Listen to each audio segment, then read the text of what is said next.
Hello guys, new day new vlog new location. मैं आपका दोस्त आपका भाई आसिफ गाजियाबादी। आज मैं आपको दिखलाने आ गया हूँ खिलजी वंश के दूसरे शासक अलाउद्दीन खिलजी का मकबरा। तो जल्दी से ये व्लॉग स्टार्ट करते हैं। व्लॉग स्टार्ट करने से पहले आपसे मेरी रिक्वेस्ट है, अगर आप मेरे चैनल पे नए हैं तो प्लीज़ चैनल को सब्सक्राइब कर दीजिए और वीडियो को लाइक कर दीजिए। तो जल्दी से शुरू करते हैं ये व्लॉग। यहाँ से आप देख सकते हैं ये अलाउद्दीन खिलजी का ये मदरसा। तो यहाँ पर उन्होंने बनाया था बच्चों को पढ़ाने के लिए। तो ये आप यहाँ से देख सकते हैं ये मदरसा। तो ये सारा जो है ये मदरसे का पार्ट है, ये आप देख सकते हैं। ये आप देख लीजिए। और ये पूरे एकदम ये खंडर में तब्दील हो चुका है यहाँ का ये इधर का ये हिस्सा। खिलजी वंश की अगर शुरुआत की बात की जाए तो खिलजी वंश की शुरुआत हुई थी मामलुक वंश के बाद। मामलुक वंश के जो आखिरी शासक थे बलबंद बादशाह को हराने के बाद या उनके इंतकाल के बाद जलालुद्दीन खिलजी जो अलाउद्दीन खिलजी के चाचा थे, उन्होंने खिलजी वंश की स्थापना की थी। खिलजी वंश की स्थापना होने के बाद में उन्होंने काफ़ी टाइम राज किया।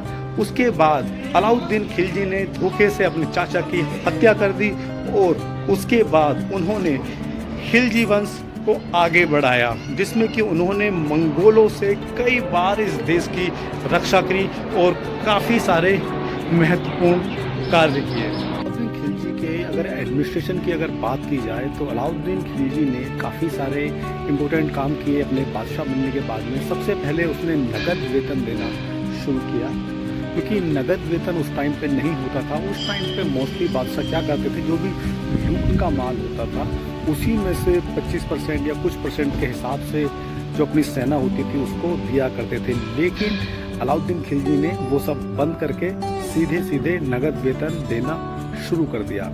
दूसरा काम था हुलिया प्रथा। हुलिया प्रथा एक्चुअल में क्या होती है कि जैसे भ्रष्टाचार आज की डेट में भ्रष्टाचार उस टाइम भी होता था। तो हुलिया प्रथा से क्या बेनिफिट हुआ कि उनकी जो 4,70,000 की जो सेना थी, उन्होंने सबका एक एक आइडेंटिटी मतलब स्केच बनवाया। सबका स्केच बनवाने का ये फ़ायदा हुआ क्योंकि कुछ जो बादशाह उस टाइम पे जो सरदार उस टाइम पे होते थे, वो मान लो किसी की सेना किसी के पास अगर 200-300 सिपाही हैं और वो राजा को बोलते कि मेरे पास में 500 सिपाही हैं, तो वो उनसे 500 सिपाहियों के पैसे ले लिया करते थे। लेकिन ये स्केच बनने के बाद में ये भ्रष्टाचार खत्म हो गया। उनके एडमिनिस्ट्रेशन में एक और इम्पोर्टेंट काम किया गया, घोड़ों की मार्किंग की गई।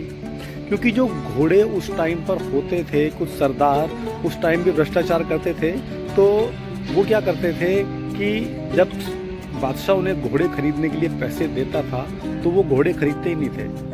तो और जब जंग का टाइम होता था, लड़ाई का टाइम होता था, तो जो पुराने घोड़े लेकर ही वो चल देते थे और उससे जो है जंग में उनको शायद नुकसान होता था। तो बादशाह ने घोड़ों के लिए मतलब एक मार्किंग शुरू करी कि जो भी नया घोड़ा खरीद कर आएगा उनकी मार्किंग की जाएगी और उनकी प्रॉपर काउंटिंग की जाएगी, जिससे कि उन्हें काफ़ी फ़ायदा हुआ। नंबर 4 पर उनका जो एक विशेष काम था वो था ज़मीन की पैमाइश। उनको पता ही नहीं था कि उनके पास में कितनी ज़मीन है या किसके पास में कितनी ज़मीन है, तो उन्होंने उस दौरान ज़मीन की पैमाइश करवाई।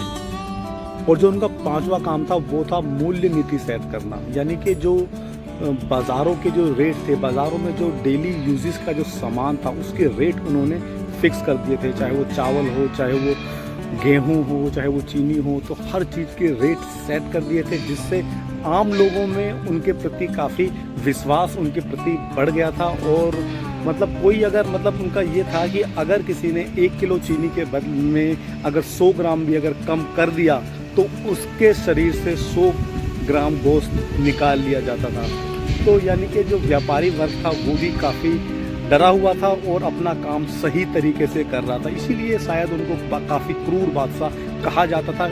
ये आप यहाँ से देख सकते हैं, हम चल रहे हैं अलाउद्दीन खिलजी के मकबरे की तरफ। उससे पहले यहाँ आप देखेंगे तो एक और मकबरा यहाँ पर ये बना हुआ है पहले का, लेकिन ये अज्ञात है, तो यहाँ पर कुछ कहा नहीं जा सकता कि ये किसका मकबरा यहाँ पर बना हुआ है।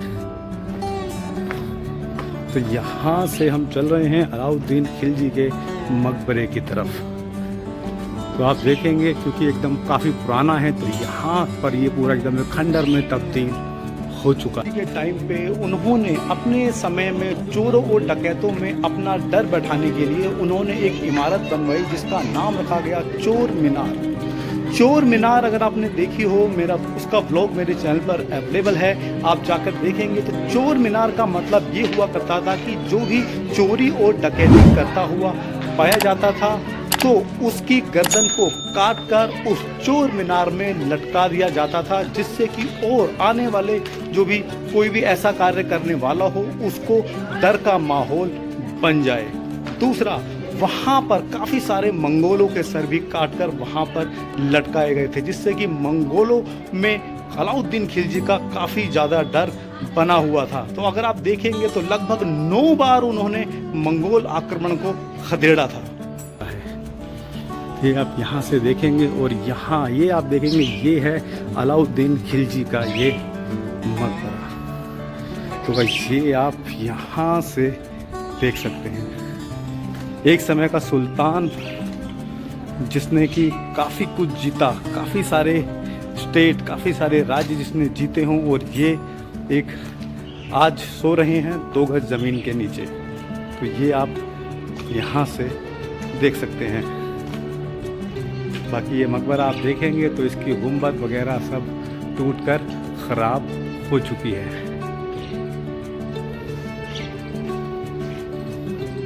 तो गाइस ये आप देखेंगे इस मकबरे को पहाड़ी पत्थरों से बनाया गया था, ये आप देखेंगे। और इसकी गुंबद जो कि समय के अभाव में टूटकर ख़राब हो चुकी है, जो कि गुंबद इसमें अब नहीं है। ये आप यहाँ से देख सकते हैं। तो गाइस ये सारी जानकारियाँ जो मैंने आज आपको यहाँ पर बतलाई हैं, ये सारी जानकारियाँ इंटरनेट के माध्यम से जुटाई गई हैं। तो आप भी इन स्टोरीज़ को जाकर गूगल पे वेरीफाई कर सकते हैं। तो गाइस ये थी आज मेरी एक छोटी सी कोशिश आपको ये अलाउद्दीन खिलजी का ये मकबरा आपको दिखलाने की। उम्मीद करता हूँ कि आज का ये व्लॉग आपको अच्छा लगा होगा। अच्छा लगा हो तो प्लीज़ लाइक कर दीजिएगा, इस चैनल को सब्सक्राइब कर दीजिएगा। मिलते हैं एक और नए व्लॉग में, तब तक के लिए good bye, thank you so much, जय हिंद।